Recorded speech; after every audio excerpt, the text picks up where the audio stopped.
I'm Daniel Wilson. I'm going to talk about introducing application awareness into a unified power management stack. To start, I want to give some background on why system-wide power management matters and what kind of solutions already exist in this space. Part of designing a data center involves determining the compute capacity that you want to offer and the power capacity that you need to deliver to meet that objective. However, some groups of computers in a data center may operate at peak capacity while others are far from it. Changes in usage trends over time or from workload to workload mean that your typical power consumption may be far from your provisioned power.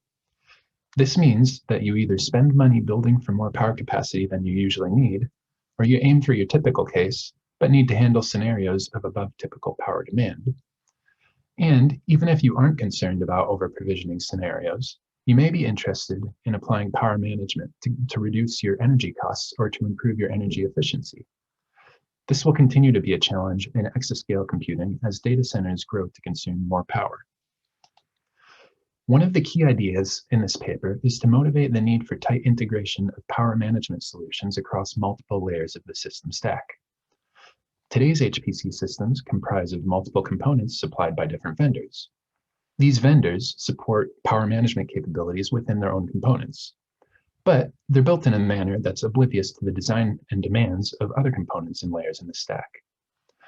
A system-level power management policy may be able to directly address concerns about respecting the total power budget or redistributing power within that budget to maximize its utilization. This kind of feature can be found in existing job schedulers and resource managers. On the other hand, a job-level policy may focus on tackling objectives like ensuring that an application runs in an efficient manner based on the application's specific design. This feature can be found in existing job runtimes, like GOPM. Lastly, mechanisms at the node level focus on ensuring that the power consumption remains under the thermal limits of a chassis. Because each of these components are designed independent of the others, power monitoring and control mechanisms supported by them are often in conflict with each other, leading to missed opportunities for improving system-wide efficiencies. The end result is that HPC sites are forced to cherry-pick a smaller subset of these mechanisms and rely on their limited capabilities to improve the entire system's efficiency.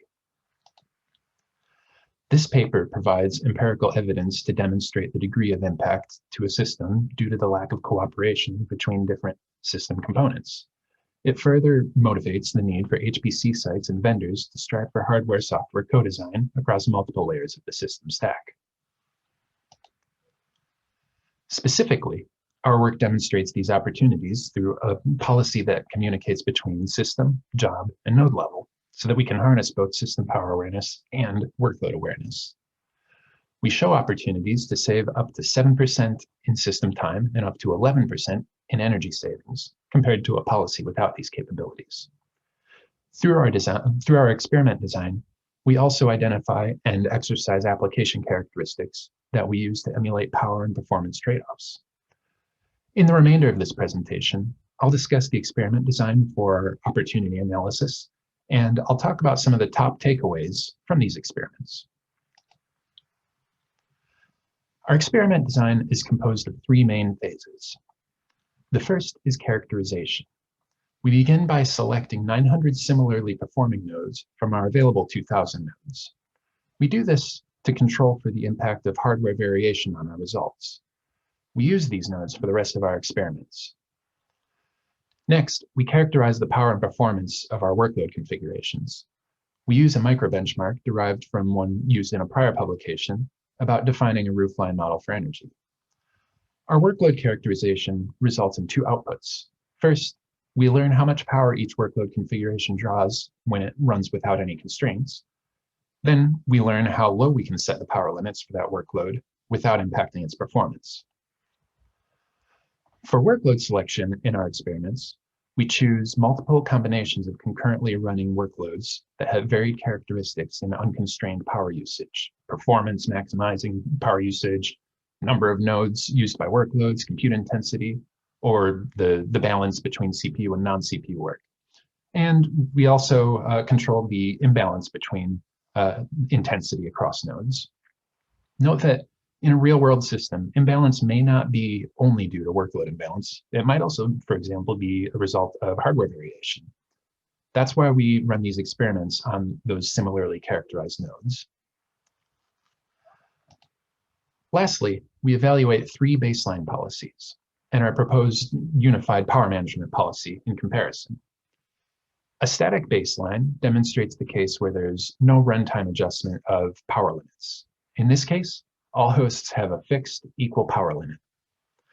A system-aware but not app-aware policy demonstrates the case where the power manager understands how to adjust limits based on runtime power utilization.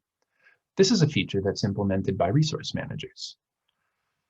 An app-aware but not system power-aware policy demonstrates the case where the power manager understands how to redistribute a power limit within an application's hosts in a way that maximizes performance for that application. This is a feature implemented by job runtimes, such as GOPM. Our proposed policy combines both the app-aware and the system-aware capabilities. It does this by directing power within an application to the places where it will maximize performance, and by reclaiming unused power from one application and sending it to the other applications that are power-bound. Through our experiments, we generally want to understand how HPC sites can take advantage of a unified power management stack.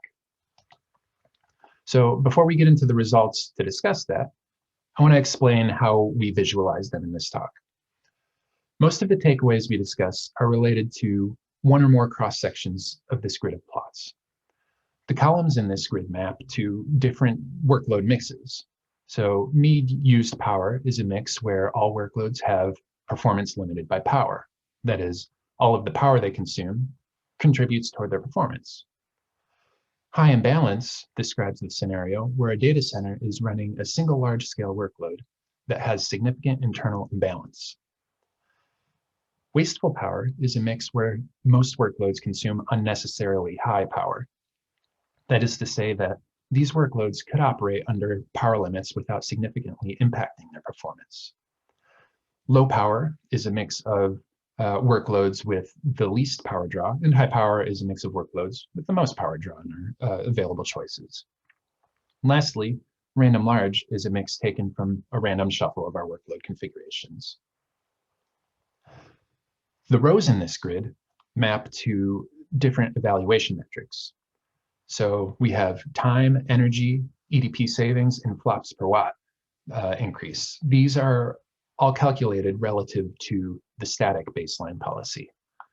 These can all be interpreted in a higher is better fashion. So for each of the metric workload mix pairs, you'll see a bar chart indicating how well each of the dynamic policies performed in comparison to the baseline static policy.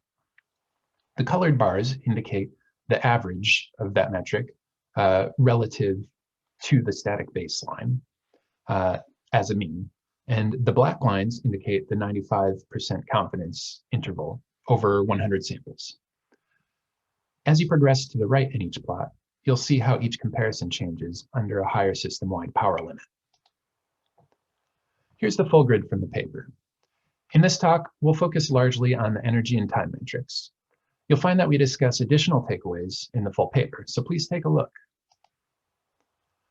The first takeaway I want to highlight is that sites with application-aware policies have increased opportunities for energy savings under a power limit as compared to application-agnostic applications. This is because these workload-aware policies are able to understand when power can be decreased without impacting performance, resulting in better overall efficiency. You'll also notice that those energy savings opportunities increase as the system-wide power limit increases. Again, because these policies understand how much power is needed to match the baseline performance, there's more room to decrease power when there's more available budgeted power. Although it's an upward trend in all of these cases, you can also see that some of the workloads have different sensitivities to that upward trend, which leads me to the next takeaway.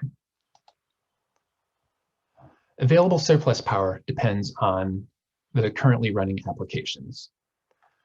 In addition to those changing trends that I showed in the energy savings opportunities, I also want to point out that this time this time savings difference across mixes.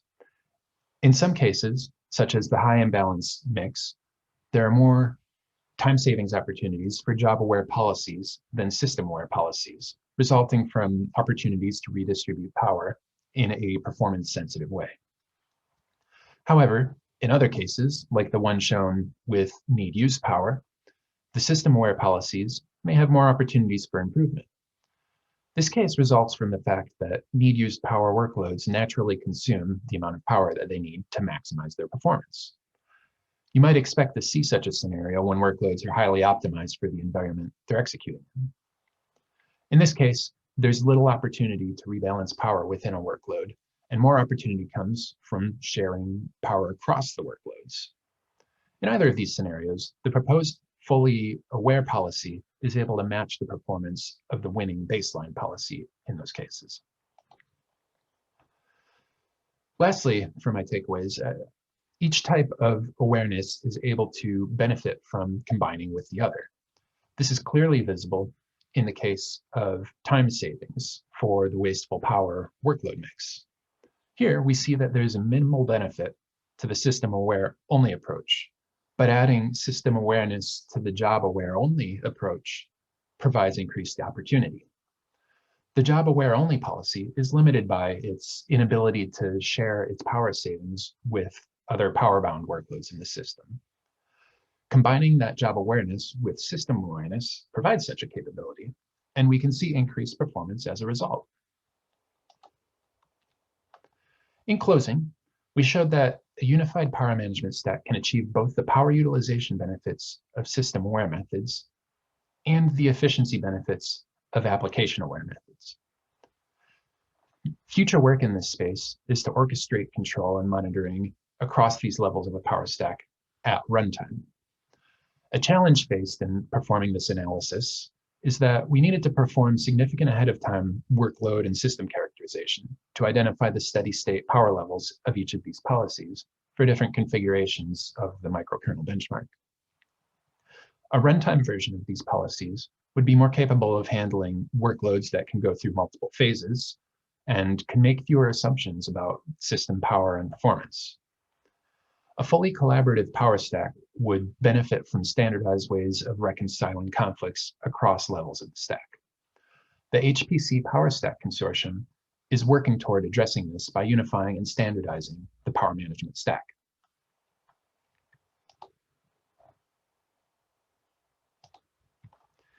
Thank you for watching this presentation. If you'd like to learn more about this or related projects, check out the Peak Lab website at BU or the GOPM website on github.io.